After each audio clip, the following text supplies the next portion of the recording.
നമ്മൾ യു എയിലുള്ള ഒട്ടുമിക്ക റെസിഡൻസിനും അല്ലെങ്കിൽ എംപ്ലോയീസ് ആവട്ടെ ഇൻവെസ്റ്റർ ആവട്ടെ ഒട്ടുമിക്ക ആളുകൾക്ക് ഏതെങ്കിലും ഒരു ഇൻഷുറൻസ് ഉണ്ടായിരിക്കും. മേജറായി ഒട്ടുമിക്ക ഇൻഷുറൻസുകളിലും കവർ ചെയ്യുന്ന ഒരു ബെനിഫിറ്റാണ് റീപാർട്ടീഷൻ ബെനിഫിറ്റ്.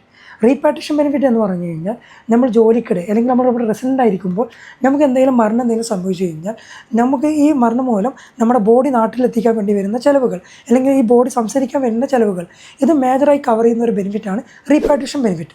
ഇത് നമ്മുടെ മെഡിക്കൽ ഇൻഷുറൻസുകളിലും അതുപോലെ തന്നെ കമ്പനികളിലാണ് വെച്ചാൽ വർക്ക്മാൻ കോമ്പൻസേഷൻ ഇൻഷുറൻസുകളിലും ഇനി കമ്പനി തരുന്ന ഗ്രൂപ്പ് മെഡിക്കൽ ഇൻഷുറൻസുകളിലും അല്ലെങ്കിൽ കമ്പനി തരുന്ന ഗ്രൂപ്പ് ലൈഫ് ഇൻഷുറൻസുകളിലും മേജറായി ഈ റീപാർട്ടീഷൻ ബെനിഫിറ്റുകൾ കവർ ചെയ്യുന്നതാണ്.